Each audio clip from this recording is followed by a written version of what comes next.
Yep, there we go. We're live? Now we're up. We're live. Okay. What's happening? What's up, everybody?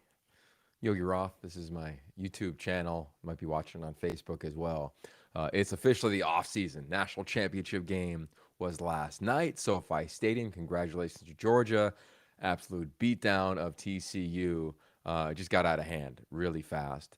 But I'll get into that in a minute. But overall, big picture, it's the offseason, and I really wanted to try to connect with the community of Pac 12 fans, college football fans, those who are in recruiting, who've been a part of any sort of recruiting journey.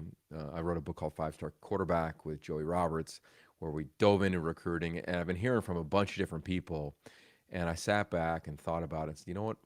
Is there a world where once a week I can come and meet any college football fans, Pac 12 fans, parents, rising recruits, where they are, where they sweat, where they're at right now, and answer their questions, maybe offer some advice, some thoughts, some stories from the past, and of course, some of my experiences throughout the offseason and look back on the college football year that just was and my college football career. I look at it now, it's over 20 years that I've been in this sport. So I wanted to create this forum that is a fun space, a community, a safe place where we can go deep, get dirty, celebrate stories, bring on guests, really kind of see how this thing comes into its own form on this platform, YouTube, Facebook, etc. I know a lot of us as content curators and those who, of course, consume content, we're playing around on this platform. So here we are. This is kind of like the inaugural AMA. Ask me anything. So as we get going, if you have questions or themes, just hit me up on social media, DM me. You know I'm really accessible, and we'll get after it. So I'm really excited to kind of launch this new type of dialogue once a week, where on this channel I'll get to dive into any questions you may have. I know there are some questions. We put it out earlier on Twitter of like, what questions do you have now? Here we are, less than 24 hours after the college football season has ended, and there's some really good ones, of course, on scheduling, on all these quarterbacks coming back, and it's going to be fun to riff on and talk about. I think first and foremost, I want to look back on the year that just was, because I think you can look at the game last night and be like, oh, it was a blowout. TCU got rolled. Georgia was amazing, and all those things are accurate. But it was an awesome season when you look big picture in college football. We had a team that wasn't one of those traditional blue bloods in the championship game, and they earned it. I was around Max Duggan at the Heisman, known him since he was in high school, and watched his incredible rise this year, where he didn't start even as a start the season as a starting quarterback. Stetson Bennett, and I put it on Twitter last night, a picture of him in high school at the Elite 11, which is amazing, by the way. He's got a U.S. Postal Service hat on. And I remember being there that day, I think it was in Atlanta, and I said, hey, what's up with the hat? And he goes, well, I deliver. And did he ever, right? He delivered back-to-back natties, was a Heisman finalist, but more importantly, he showcased, I think, to everybody out there, like, if you believe in yourself, not recruiting rankings, not what coaches may even say, not even what your closest community may say, but what do you really believe in yourself? Can you throw down and go for it? Great things can happen. His story doesn't, I don't know if there's one greater in my time in college football in terms of winning two natties as any starting quarterback. You could be a 5-star quarterback. You could be Matt Leinart, who's a huge recruit, did it at SC, almost won three in a row. But this guy's a former walk on. They continue to bring in prospect after prospect to beat him out. He just kept showing up. So there's that. And then look at where we live here in the Pac 12 footprint. I think 8 quarterbacks threw for over 3,000 yards. 6 of them are coming back next year in this conference. I mean, it was an amazing year for the Pac 12. I know it didn't end perfectly as my wife's music just pops on, so we'll get some of that here. I'm sure you hear a dog and kids as this series kind of continues and gets going. But think about what happened in the Pac this year. I mean, it was a brilliant year. You saw all these new head coaches like Kalen DeBoer and Lincoln Riley and Dan Lanning and even Jake Dickert, pseudily, his first year. I know he had the interim role last year. Look at what they did with their teams. Bowl games, a couple bowl wins, taking a team, on the precipice of the playoff and what USC did.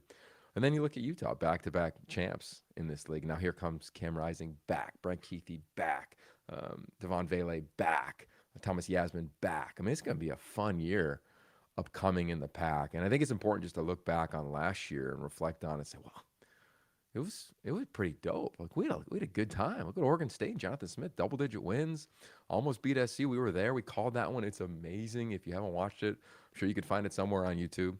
Check it out. Our crew had an absolute, an amazing time. It was an honor to call that one. You don't get many of those types of tilts in a season, regardless of who your crew is and what network you might be working for. So overall, just a great year in general in college football. I love seeing TCU in the title. Bummed to see the way the game go that it went. From being at the game, just to shed some light on it, man, the pregame was awesome. I went there. I got there a little early. I wanted to see these teams warm up. I wanted to size them up. Look what, how do they physically move? What's the excitement, the anxiety like, the nervousness like? And you could feel it. It was palpable. It was a who's who in college football. Everybody was there on the sideline. If you were, you have a role in the game and you weren't working basketball, you were probably there. So that was cool to have it in LA, even amid a bunch of rain. SoFi's magical stadium. And then to watch it, I was watching up in like kind of where they put the press, which is as high as you can get. It was a great landscape and lens on the stadium and, of course, the game to see the pieces come together, especially Georgia offensively. We know what the score was, and I don't think this is much of a storyline, but what their offensive staff was able to do in terms of dissecting, overwhelming, scheming up TCU's defense, I thought was really impressive. I mean, the amount of times where you saw one side of the field flooded with 3, 4 outlets for Stetson Bennett and only 2 or 3 defenders for TCU, and then the playmaking, the accuracy, it just all came together in a brilliant fashion for Georgia, and it was fun to watch that and watch that celebration, and it was also fun to know there's only one more year of this archaic 4-team playoff. Cannot wait till this thing expands. Wished it would expanded, years ago. It needed to. I think it's been one of the worst things for the game, only having 4 teams with 5 Power 5 leagues and other leagues and teams that rise up. We've seen Cincinnati, UCF back in the day with Scott Frost, like teams that earned a right to compete if they go undefeated. They'll now have that after one more season. Thank you, college football, and everybody who's got a voice in that vote. So with that said, here's my voice on this platform. I'm going to try to keep them relatively short, but hopefully bring some depth. So if you got a question, if you're a parent and you're curious, like, hey, how does my kid navigate this recruiting space? If you're a player and you're like, I want to go walk on, I could take you through that. I did that. If you're a player dealing with praise or blame and not sure where to go, we've got the resources for that here. And then, of course, just to talk about ball and break it down and talk about all the storylines in the Pac-12 conference where I reside, but also big picture college football. There will definitely not be a lack of news or lack of questions or lack of things to say. We know that. So I appreciate it. I hope this is a fun thing for all of you out there. I know it's been a blast for me to kind of ideate on it. I've been talking about it now for like a year or two, and finally just saying, you know what, I'm gonna be disciplined and try to do it once a week. AMAs. We'll try to find a consistent schedule. Let me know if something works best for all of you.